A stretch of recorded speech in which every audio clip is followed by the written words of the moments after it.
The other side of things now, the Eagles. They're 0-2, guys. DeMarco out of shotgun. It's not working. On 18 of his 21 plays, he had just 2 yards. Bradford can't throw downfield. Stephen A., you just said they're done, but how much trouble is this Eagles team really in? They're god-awful. Let's just call it what it is. They're a soft team. The Philadelphia Eagles are a soft football team. And it's all the fault of Chip Kelly. All of it. First of all, DeMarco Murray is an I-back. He's a north and south runner. Why do you have him running sideways?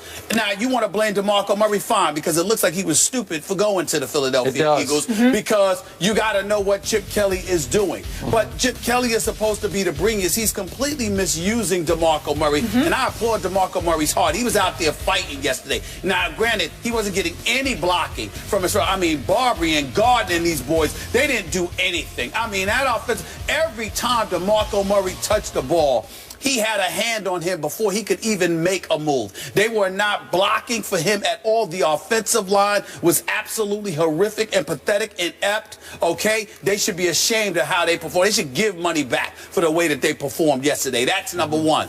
Number two, you let go of Jeremy Maclin, your number one wide receiver from last year. Skip, I really like Jordan Matthews. There's no question about it. But he's relatively young. He's a great number two receiver at this juncture. He's destined to be a number one. He has no business being your number one guy right now. Riley Cooper has no business being on that roster. All he could do is block, okay? And right now, he'd be a better offensive lineman than the offensive lineman they have, as awful as they have been. That's point number three. Point number four, Sam Bradford.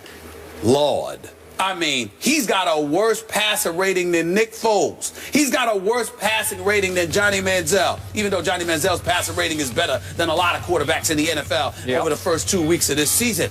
I'm just looking at Sam Bradford right now. He looked like a deer in headlights. He looked petrified and scared to death at what Dallas was throwing at him. He seemed confused. He didn't seem to have that dog in him that you would want from somebody playing for Philadelphia, where you got to be a rough rider. You got to go after it, and you got to sit there and get feisty and be willing to fight. It's one of those, this is football we're talking about here. And don't tell me that the Dallas Cowboys didn't look in that dude's eyes and see somebody that was scared to death. Like I tweeted, he looked like a cat at a dog show, for crying out loud.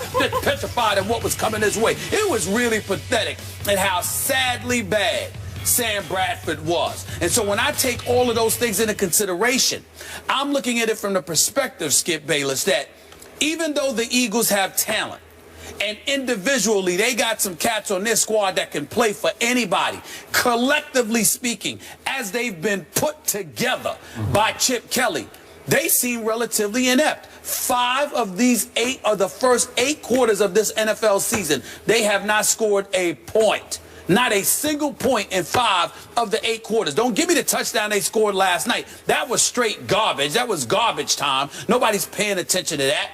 So when you look at the Philadelphia Eagles right now, their running attack, their passing attack, their protection at the line of scrimmage, it just doesn't seem to be there. And Chip Kelly is one of these guys. The arrogance is on an all-time high, because I haven't seen too many coaches in all my years of watching the NFL who believe wholeheartedly in their system so much that they don't need talent. We've got a system-style coach in Bill Belichick, but he recognizes that he can make modifications because he has Tom Brady.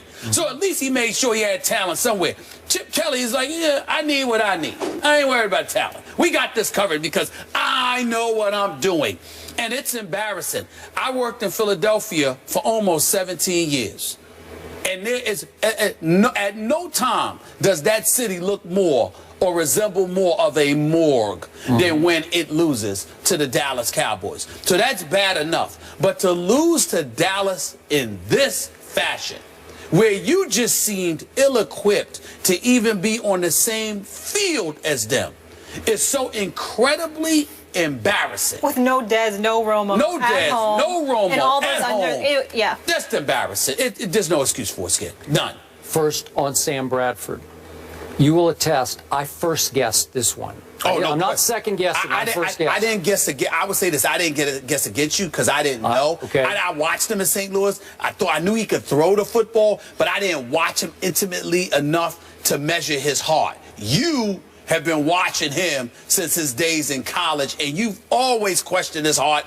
I got to admit to you, I think his nickname should be Tin Man right now. Mm-hmm. I got a lot of questions about Sam Bradford after yesterday's performance. I really do. As you know, I'm a University of Oklahoma fan, born and raised. I watched every snap Sam Bradford took in college, and I made a big statement on this show. St. Louis is making a huge mistake to take him #1 overall. And remember what they had to do before the rookie cap kicked in? They had to give him $50 million guaranteed in St. Louis. And then I went on record when Chip traded for him. I said Chip is making a big mistake because, to your point, Chip wants to be the star of the show. Sam Bradford is the ultimate cog quarterback, the ultimate sort of, extension of the coach on the football field. If you get your fast break offense going and you get on a roll, he can throw darts. If it starts to go just a little bit south, he will fold up, and he does not have the dynamic personality or body language or playmaking skills to reverse momentum for you. He's not going to make that play that changes the game. In fact, I would suggest to you that his body language is at least as bad as Jay Cutler's is. Did you see Bradford yesterday? Yeah. Does he not hang his head fast? And his teammates are looking at him like, seriously? You got to help us. You got to fire us up. You're getting no argument from me. Hey, you're getting no argument from me there. Okay, so he's the wrong guy at the wrong place at the wrong time for a football team that went out and got a power back for a spread option geared offense. How did Philadelphia kill the Cowboys on Thanksgiving night at Jerry World? With the spread option. Right. I think they ran it 8 times with Mark Sanchez because Mark Sanchez has some athletic ability. And he kept the ball several times and just gashed him. And LaShawn McCoy can make you miss at the line of scrimmage. He's slippery. DeMarco is not slippery. The great stat is last year in Dallas, DeMarco obviously led the league in rushing. Yeah. His first contact came an average of 2.8 yards down the field. Yeah. In Philly so far, where he has, what's his total so far? 11 yards on 21 tries. He's been getting hit slightly behind the line of scrimmage with first contact. He's not going to make that guy miss. It's not that he's going to go straight down, but it's going to slow him up because the guy will get him around the ankles, and then the avalanche is going to fall in on him. So he's not the right guy for what you're trying to do if you're not going to run the spread option. Have you seen him run it one time with Sam Bradford? I've not seen any. I might have missed one, but I think they've gotten away from what they do because they've tried to cater to what DeMarco did in Dallas, and they're not the Dallas Cowboys. So this is a bad fit. And the only solution here is, I guess, they'd have to go to your guy. I feel Mark bad Sanchez. for DeMarco yesterday. As I tweeted yesterday, because I tweeted a lot yesterday, I tweeted that they should have benched Bradford and put in Mark Sanchez. That's point number 1. Point number 2, just as an aside, when they decided to throw, when they were on the goal line, first pass incomplete, second pass interception by Sean Lee. At no time did they try to run the football. DeMarco Murray, very moderate, not demonstrative or bombastic in any way, is screaming at the sidelines, why? And going off. Had that been LaShawn McCoy or Deshaun Jackson or somebody, we would have heard a whole bunch of stuff about it. So maybe it's not about DeMarco Murray. Maybe it wasn't about those dudes. Maybe it's about some of the decisions that Chip Kelly is making. That's point number 2. Point number 3, Byron Maxwell might be able to play. He was a member of the Legion of Boom. Yeah. He is no #1 cover corner. Can we at least concede that? He had a long day yesterday. He had a long day yesterday, and there was no Des Bryant on the field, and he had a long day. That 42-yard touchdown from Whedon, not Romo, Whedon to Terrence Williams. Whedon? Stay on the Whedon. You got to stay on the Whedon right now. But the point that I'm trying to make to you is this. That pass, did you see the effort? Slant pattern, Terrence Williams, and Byron Maxwell was like, you got me. And I'm just sitting there like this. This brother just got $60 million now, and I'm looking at it from the perspective of number 1 game of the season, meaning week 1. The Atlanta Falcons are playing the Philadelphia Eagles. Who's the head coach of the Atlanta Falcons? That's Mr. Dan Quinn. Who's the former defensive coordinator last year from Seattle? Dan Quinn.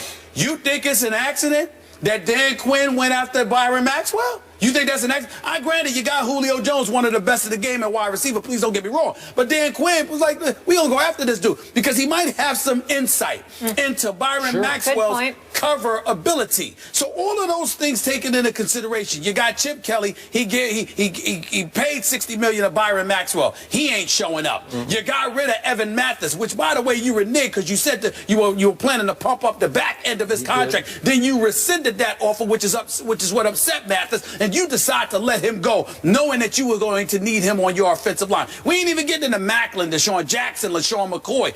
Just the moves that you've made. This team, as far as I'm concerned, does not look like a team. It looks like a compilation of what Chip Kelly wants and is trying to make into a team, as opposed to it actually being a team. And that is what I believe cost them. And that's what I saw yesterday. And that's why I said, you know what? Eagles are toast. And you know what? Last point. When things do go south in Philly, I don't think Chip has built up a reservoir of love in that locker room that you can fall back on. You know what I mean? Once it starts to go, they're like, wait a second. Yeah, they're gonna win their share of games. But the aura that they had attached to them coming into the season, now we're remembering, wait a minute, this dude never won a national championship. And on a on a professional level, you went to the playoffs your first year. You finished both 10-6 both years, but you weren't in the playoffs last year. So suddenly we're looking at Chip Kelly the way maybe we should have looked at him all along. The man knows football. The man can coach. But his ego and his desire for more power may have gotten in the way of his responsibilities as a coach. And I think that it's coming home to roost right now. Yeah, the pressure's really on for Philly to win this week in New York at the Jets. History not on their side. If they lose, over 25 years, only 3 teams that started 0-3 have made it to the playoffs.